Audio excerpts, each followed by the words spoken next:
Channel को subscribe करें और लेटेस्ट वीडियो के लिए बेल आइकन को क्लिक करें। नमस्कार, विनय क्लासेज की ऑनलाइन क्लास में एक बार फिर से आपका हार्दिक स्वागत, अभिनंदन। प्रश्नावली 3.2 प्रश्न संख्या 1। ये पहला प्रश्न हमें कब समझ में आएगा, है ना, या इसके बाद के सारे प्रश्न हमें कब समझ में आएंगे, जब हम इन 4 बातों को ध्यान में रखेंगे। सबसे पहले ये सम संख्या क्या है, फिर विषम संख्या क्या है, भाज्य संख्या क्या है, अभाज्य संख्या क्या है। तो आओ इनको हम समझने की कोशिश करते हैं ना। देखो, हम जो गिनती है, संख्या है, कहाँ से शुरू करते हैं? 1 से शुरू करते हैं। 1 2 3 4 5 6 7 8 9 10 11 12 13 14 15 16, है ना। इस प्रकार से हम बहुत सारी संख्या बोल सकते हैं। कहाँ तक? 100 तक, 1000 तक, लाख तक, करोड़ तक, ऐसी बहुत सारी संख्या हम बता सकते हैं। अब इन्हीं संख्याओं में से कोई संख्या सम है, कोई विषम है, कोई भाज्य है, कोई अभाज्य है, हम कैसे पता करेंगे, है ना।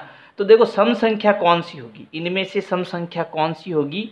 वे संख्या जिनमें 2 का पूरा पूरा भाग जाता है उन्हें हम सम संख्या कहते हैं, है ना। वे संख्या जिसमें 2 का पूरा पूरा भाग जाता है उन्हें हम सम संख्या कहते हैं। जैसे यहाँ देखो, 1 है, क्या 1 में 2 का पूरा पूरा भाग जाएगा? नहीं जाएगा। देखो, भाग ही नहीं जा रहा है ना। 2 में 2 का पूरा पूरा भाग जाता है। कितनी बार जाएगा? 2 एकम 2, 2 में से 2 गया 0। अगर ये 2 का पूरा पूरा भाग चला गया, इसका मतलब ये कैसी संख्या हो गई? सम संख्या हो गई। 3, तो 3 में हम 2 का भाग देंगे तो 2 एकम 2, पीछे बचा 1। तो क्या पूरा पूरा भाग गया? पूरा पूरा भाग नहीं गया। इसका मतलब 3 सम संख्या नहीं है। अब 4 में देखो, तो 4 में हम 2 का भाग देंगे तो 2 दूनी 4, 4 में से 4 गया 0, है ना। भाग पूरा पूरा गया, इसका मतलब 4 भी क्या हो गई?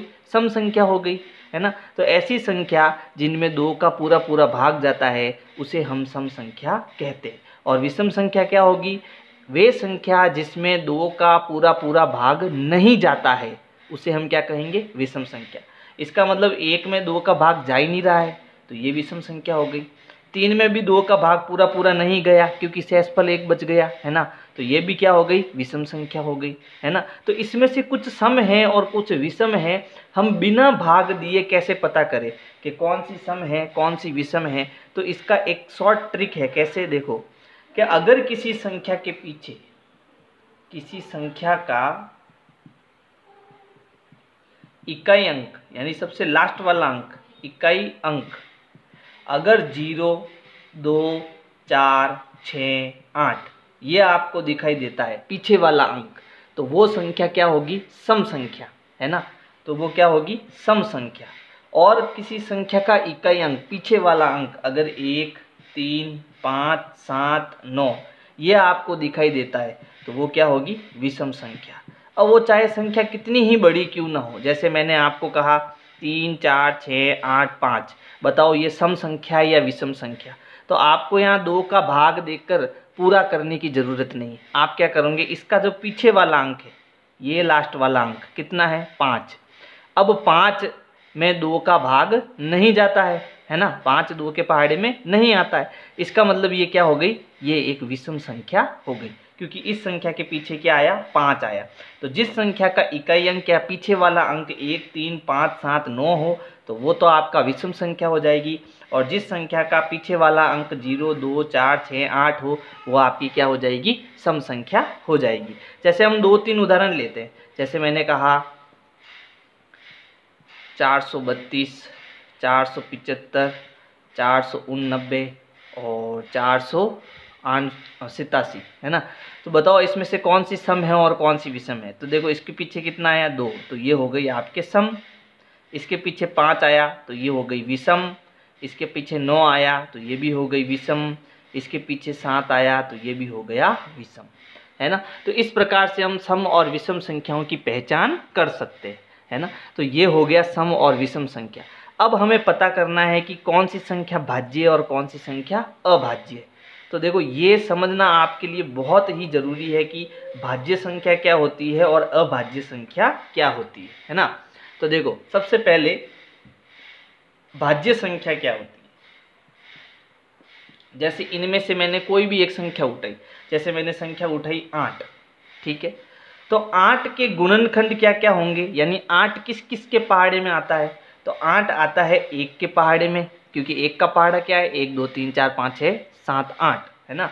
8 2 के पहाड़े में भी आता है, 8 4 के पहाड़े में भी आता है, और 8 8 के पहाड़े में भी आता है। इसका मतलब 8 में 1 का भाग पूरा पूरा जाएगा, 8 में 2 का पूरा पूरा भाग जाएगा, 8 में 4 का भी पूरा पूरा भाग जाएगा, और 8 में जो है 8 का भी पूरा पूरा भाग जाएगा।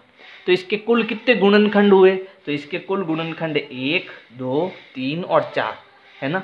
तो सबसे पहले भाज्य संख्या क्या होती है कि वे संख्याएं जिनके 2 से अधिक गुणनखंड हो, जिनके 2 से अधिक गुणनखंड हो उसे हम भाज्य संख्या कहेंगे, और वे संख्या जिसके केवल 2 गुणनखंड हो उन्हें हम अभाज्य संख्या कहेंगे, उन्हें हम क्या कहेंगे, अभाज्य संख्या कहेंगे, है ना। अब थोड़ा वापस समझो इसको।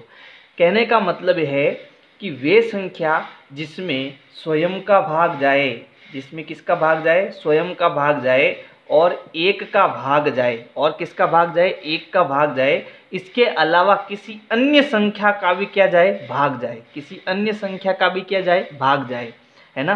कहने का मतलब उसके 2 से अधिक गुणनखंड हो, है ना, 1 2 3 यानी खुद का भाग जाए, 1 का भाग जाए, 1 का तो सब में भाग जाता है, 1 का भाग जाए और किसी अन्य संख्या का भी भाग जाए, तो उसे हम क्या कहेंगे, भाज्य संख्या कहेंगे। लेकिन अभाज्य संख्या में ऐसा नहीं, अभाज्य संख्या में स्वयं का भाग जाएगा, 1 का भाग जाएगा, और इसके अलावा किसी भी संख्या का भाग नहीं जाएगा। अब यहाँ जो 1 है, ये 1 ये न तो भाज्य है न ही अभाज्य है, ये थोड़ा ध्यान रखना। अब 2 को चेक करते हैं, तो देखो 2 में 2 का भाग, स्वयं का भाग, 2 में स्वयं का भाग कितनी बार गया, 1 बार गया, भाग पूरा पूरा गया, है ना, यानी 2 में 2 का भाग जा रहा है। इसके अलावा 2 में 1 का भाग भी जा रहा है ना, क्योंकि 1 का पहाड़ा होता है 1 2, कितनी बार गया, 2 बार, है ना। अब इसके अलावा 2 में किसी संख्या का पूरा पूरा भाग जा रहा है क्या, इसके अलावा, है ना, 1 और स्वयं के अलावा, 1 और 2 के अलावा किसी भी संख्या का भाग अब इसमें नहीं जा रहा है, यानी इसके केवल 2 ही गुणनखंड है। इसके केवल कितने गुणनखंड है, 2, तो 2 के 2 गुणनखंड है, एक तो 1 का पूरा पूरा भाग जाएगा और 2 का पूरा पूरा भाग जाएगा, इन दोनों के अलावा किसी भी संख्या का पूरा पूरा भाग नहीं जाएगा। फिर हम 3 लेते हैं, तो 3 में 1 का भाग पूरा पूरा जाएगा और 3 का भाग भी पूरा पूरा जाएगा, इसके अलावा किसी भी संख्या का पूरा पूरा भाग नहीं जाएगा। फिर 4 लेते हैं, तो 4 में 1 का भाग जाएगा, 4 का यानी खुद का भाग भी जाएगा, है ना, लेकिन इसके अलावा 2 है, तो 2 का भाग भी 4 में पूरा पूरा जाएगा। देखो 2 एकम 2, 2 दूनी 4, पीछे बचा 0, तो 2 का भाग जा रहा है 4 का, यानी खुद का भाग भी जा रहा है 4 में, 4 एकम 4, है ना, खुद का भाग भी जा रहा है, इसके अलावा 1 का भाग भी जा रहा है। तो जब यहाँ पर देखो ऊपर तो 2 गुणनखंड, इसके कितने गुणनखंड हो गए, 1 2 3, 1 का गया, 4 का गया, 2 का भी भाग गया, तो इसमें 3 गुणनखंड हो गए। इसका मतलब ये अभाज्य संख्या है, ये दोनों आपके क्या है, सॉरी ये दोनों आपके क्या है, अभाज्य संख्या, और ये आपके क्या है, भाज्य संख्या। जिसके 2 से अधिक गुणनखंड हो तो वो आपकी भाज्य संख्या हो जाएगी, और जिसके केवल 2 गुणनखंड हो वह अभाज्य संख्या हो जाएगी। कहने का मतलब है जिसकी खुद की टेबल हो, जो खुद के पहाड़े में आता हो और किसी भी पहाड़े में नहीं आता, है ना। जैसे 2 है तो वो 2 के पहाड़े में ही आता है, 2 एकम 2, 2 दूनी 4, 2 त्रिया 6, है ना। क्या वो 3 के पहाड़े में 2 आता है, क्या 4 के पहाड़े में 2 आता है, क्या 5 के पहाड़े में 2 आता है, नहीं आता है ना। इसलिए 2 आपकी अभाज्य संख्या। 3 3 के पहाड़े में आता है लेकिन और किसी भी पहाड़े में नहीं आता, 4 4 के पहाड़े में भी आता है और 2 के पहाड़े में भी आता है ना। इसलिए ये क्या हो गया, भाज्य हो गया, यानी जो खुद के पहाड़े में आए और किसी भी पहाड़े में न आए वो आपकी अभाज्य संख्या होगी, और जो खुद के पहाड़े में भी आए और दूसरों के पहाड़े में भी आए वो आपके भाज्य संख्या होगी। तो अगर मैं आपको कहूँ इसमें से भाज्य और अभाज्य संख्या पहचाननी है आपको, तो 2 सबसे छोटी अभाज्य संख्या है, उसके बाद 3 अभाज्य संख्या है, ठीक है। फिर 4 2 के पहाड़े में भी आता है ना, तो इसका मतलब 4 आपके भाज्य संख्या हो गई, क्या हो गई, भाज्य संख्या। 5 5 का खुद का पहाड़ा है, 5 दूसरों के पहाड़े में नहीं आता, तो ये अभाज्य संख्या हो गई। 6 6 6 के पहाड़े में भी आता है, 2 के पहाड़े में भी आता है और 3 के पहाड़े में भी आता है। इसका मतलब ये भाज्य संख्या हो गई। 7 7 केवल 7 के पहाड़े में आता है और किसी भी पहाड़े में नहीं आता, तो 7 आपकी क्या होगी? भाज्य संख्या होगी। तो भाज्य संख्या क्या होगी? जो खुद के पहाड़े में आए और किसी पहाड़े में ना आए। जैसे 8, तो 8 देखो खुद के पहाड़े में आता है, 2 के पहाड़े में भी आता है, 4 के पहाड़े में भी आता है। इसका मतलब 8 जो है वो आपके अभाज्य संख्या नहीं है, तो क्या है? भाज्य संख्या है ना। 9 देखो 9 के पहाड़े में आता है, इसके अलावा 3 के पहाड़े में भी आता है, इसलिए 9 भी आपके क्या हो गया? भाज्य हो गया। 10 के पहाड़े में आता है, 2 के पहाड़े में, 5 के पहाड़े में, इसलिए ये भी आपका क्या हो गया? भाज्य संख्या होगी। 11 खाली 11 के पहाड़े में आता है और किसी भी पहाड़े में नहीं आता, इसका मतलब ये अभाज्य संख्या। फिर 12 6 के पहाड़े में आता है, 2 के पहाड़े में आता है ना, 3 के पहाड़े में, 4 के पहाड़े में भी आता है, तो 12 तो आपके भाज्य संख्या है ना। तो इस प्रकार से आपको भाज्य और अभाज्य संख्याओं की पहचान करनी है ना। तो ये 4 संख्या हमने कंप्लीट समझ ली है। अब हम प्रश्न उत्तर करेंगे, बड़े आराम से हमको प्रश्न उत्तर समझ में आ जाएंगे। तो देखो पहला प्रश्न क्या है? प्रश्न है बताइए कि किन्हीं 2 संख्याओं का योग सम होता है या विषम होता है यदि वे दोनों ए विषम संख्या हो। अगर वो दोनों विषम संख्या है ना, ए का उत्तर बताते हैं कि अगर दोनों वो विषम संख्या है तो उनका योग सम होगा क्या? जैसे विषम संख्या क्या होगी? 1 2 3 4 5 6, तो इसमें से विषम कौन है? 1 है, 3 है और 5 है। अब मैं 2 विषम संख्या लेता हूँ इसमें से, एक तो 1 और एक 3, 1 + 3, दोनों को जोड़ता हूँ तो कितना आया? 4। तो जब 2 विषम संख्याओं को जोड़ता हूँ तो क्या मिलता है मुझे? सम संख्या मिलती है। तो आपका उत्तर क्या होगा कि 2 विषम संख्याओं को जोड़ने पर हमें सम संख्या मिलेगी। बी वाला देखो, बी क्या कहता है कि यदि 2 सम संख्याओं को हम जोड़ेंगे तो हमें क्या मिलेगा? सम मिलेगा या विषम मिलेगा?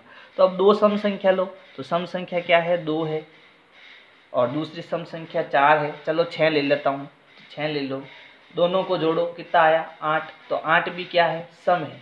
इसका मतलब आप हमेशा ध्यान रखना कि जब हम 2 विषम संख्या जोड़ते हैं, 2 विषम संख्या जोड़ेंगे है ना, विषम संख्या जोड़ेंगे तो हमें क्या मिलेगी? सम संख्या मिलेगी। और जब हम 2 सम संख्या जोड़ेंगे, सम संख्या जोड़ेंगे तब भी हमें क्या मिलेगी? सम संख्या मिलेगी, सम संख्या मिलेगी। तो ये चीज़ आपको याद रखनी होगी, ये चीज़ आपको याद रखनी होगी। अब दूसरा प्रश्न क्या है? देखो दूसरा प्रश्न है बताइए कि निम्नलिखित में कौन कथन सत्य है और कौन असत्य है। तो इसमें सबसे पहले ए देखो, ए क्या है? ए है 3 विषम संख्याओं का योग सम होता है ना, 3 विषम संख्याओं का योग सम होता है, ये कथन सत्य है या असत्य? तो आप कोई भी 3 विषम संख्या लो, देखो 1 विषम संख्या है, 3 विषम संख्या है और 5 भी विषम संख्या है। अगर हम इन सबको जोड़े तो इनकी जोड़ क्या आती है? देखो 5 और 3 8, 8 और 1 9, तो 9 क्या है? एक विषम संख्या, एक विषम संख्या। जबकि ये क्या कह रहा है कि 3 विषम संख्याओं को जोड़ने पर उत्तर क्या आना चाहिए? सम संख्या आना चाहिए। जबकि आया क्या? विषम संख्या आई, इसलिए ये कथन हमारा क्या होगा? असत्य होगा। तो ये कथन हमारा क्या हो गया? असत्य हो गया।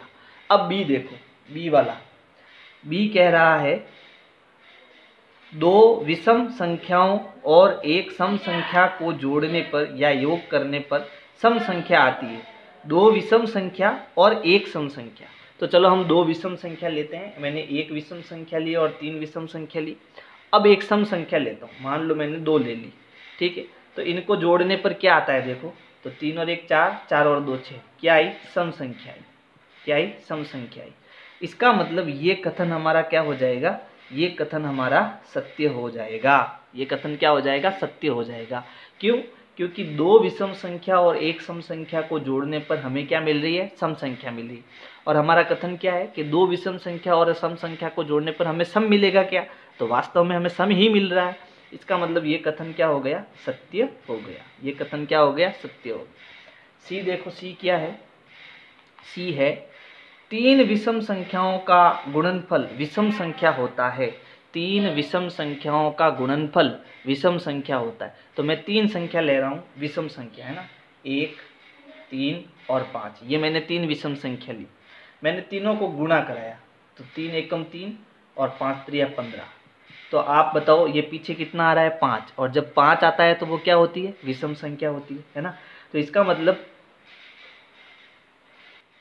तीन विषम संख्याओं का गुणा कराने पर हमें क्या मिला, विषम मिला, है ना। इसका मतलब ये कथन भी क्या हो गया, सत्य हो गया। ये कथन भी क्या हो गया, सत्य हो गया। अब डी क्या कहता है, देखो डी कहता है यदि किसी सम संख्या को 2 से भाग दिया जाए तो भागफल सदैव विषम संख्या प्राप्त होगी, है ना। ये कह रहा है कि अगर हम कोई सम संख्या ले, जैसे मान लो मैंने एक सम संख्या ले ली 8, है ना, और अगर मैं इसमें 2 का भाग देता हूँ, किसी भी सम संख्या में 2 का भाग देता हूँ तो वो विषम संख्या आएगी। तो भागफल देखो क्या आता है, 4 दूनी 8, क्या आया, सम आया। क्या आया, सम आया। तो ये कथन अपना क्या हो गया, असत्य हो गया। विषम संख्या नहीं आएगी भागफल, क्या आएगी, सम संख्या आएगी। इसलिए ये कथन आपका क्या हो गया, असत्य हो गया। इसके आगे देखो क्या है, तो मैं यहाँ डी में असत्य लिख देता हूँ। अब ई वाला पोर्शन क्या है, देखो ई है सभी अभाज्य संख्याएं विषम संख्या होती है। तो देखो मैं यहाँ पर भाज्य संख्या, अभाज्य संख्या लिखता हूँ। सबसे पहली अभाज्य संख्या क्या है, 2, फिर 3, फिर 5, फिर 7, 11, 13। ये कुछ आपकी क्या हो गई, अभाज्य संख्याएं हो गई। अब सारी अभाज्य संख्या विषम है, लेकिन यहाँ पर ये जो 2 है वो क्या है, सम है। तो हम ये कहेंगे कि सभी संख्याएं जो अभाज्य है वो विषम संख्याएं नहीं होती है, सम संख्या भी एक अभाज्य संख्या होती है। तो ये भी कथन हमारा क्या हो गया, असत्य हो गया। ये भी कथन क्या हो गया, असत्य हो गया। एफ है, एफ क्या कह रहा है, अभाज्य संख्याओं के कोई गुणनखंड नहीं होते हैं। तो एफ कथन जो है वो भी आपका असत्य है। क्यों है असत्य, इसको समझो। ये कह रहा है कि आपके कोई भी अभाज्य संख्या है, जैसे मैंने अभाज्य संख्या ली 3, तो इसके कितने गुणनखंड होंगे कि भाई इसमें किस किस का भाग जाता है, इसमें 1 का पूरा पूरा भाग जाता है और इसमें 3 का पूरा पूरा भाग जाता है। तो इस 3 के कितने गुणनखंड हुए, 2 गुणनखंड हुए, है ना। जबकि कथन क्या कह रहा है, अभाज्य संख्या का कोई भी गुणनखंड नहीं होता है। तो अभाज्य संख्या के केवल कितने गुणनखंड होते हैं, 2 गुणनखंड होते हैं, ये ध्यान रखना। और भाज्य संख्याओं के 2 से अधिक गुणनखंड होते हैं। अब है जी, ठीक है। जी क्या कह रहा है, 2 अभाज्य संख्याओं का योग सदैव सम होता है। तो हम 2 अभाज्य संख्या लेते हैं, तो 2 एक क्या है, अभाज्य संख्या, 3 भी क्या है, अभाज्य संख्या। दोनों को जोड़ने पर क्या आया, विषम आया। दोनों को जोड़ने पर क्या आया, विषम आया। जबकि ये कह रहा है कि दोनों को जोड़ने पर सम आता है क्या, तो ये कथन हमारा क्या हो गया, ये कथन भी हमारा क्या हो गया, असत्य हो गया। ये कथन भी क्या हो गया, असत्य हो गया। अब आगे है एच, केवल 2 ही एक सम अभाज्य संख्या है। तो ये कथन आपका सत्य है ना। केवल 2 ही एक अभाज्य संख्या ऐसी है जो सम है, इसके अलावा सारी के सारी क्या है, विषम है। एच। अब आई वाला देखो, आई क्या है, आई है सभी सम संख्याएं भाज्य है, भाज्य संख्याएं। हाँ, तो ये कथन आपका सत्य है ना। सभी सम संख्याएं जो होती है, ये भी कथन आपका असत्य हो जाएगा। कैसे हो जाएगा, देखो, क्योंकि 2 जो है असत्य हो जाएगा, क्योंकि 2 जो है वो एक सम संख्या है और एक क्या है, अभाज्य संख्या भी है। तो सभी सम संख्याएं सभी सम संख्याएं जो होती है वो भाज्य संख्याएं होती है, ये कथन गलत हो जाएगा, क्योंकि 2 सम है और वो क्या है, अभाज्य। जे क्या है, जे है 2 सम संख्याओं का गुणनफल सदैव सम संख्या होता है। तो अगर हम 2 सम संख्या ले, जैसे 2 एक सम संख्या है और 4 भी एक सम संख्या, दोनों का गुणा कराए तो कितना आया, 8। तो दो सम संख्याओं का गुणा कराने पर हमें क्या मिलेगा? सम संख्या ही मिलेगी। तो ये कथन आपका क्या हो गया? सत्य हो गया। तो इस प्रकार से आपको ये प्रश्न संख्या 2 समझने की ज़रूरत है। और अगर समझ में नहीं आया तो एक बार वापस पीछे करके आप इसको आराम से देखो, सब कुछ समझ में आएगा। ठीक है। यदि आपको वीडियो पसंद आई तो लाइक करो, सब्सक्राइब करो, शेयर करो, कमेंट करो। Thank you. विनय क्लासेज की प्लेलिस्ट के लिए आपको YouTube के सर्च में जाना है, ऊपर लिखना है विनय क्लासेज और सर्च करना है। इसमें आपको मेरा चैनल दिखाई देगा, चैनल में आपको जाना है। इसके बाद में यहाँ पर देखो होम, वीडियोज़ और प्लेलिस्ट का ऑप्शन है। तो इस प्रकार से आप मेरी प्लेलिस्ट पा सकते हैं।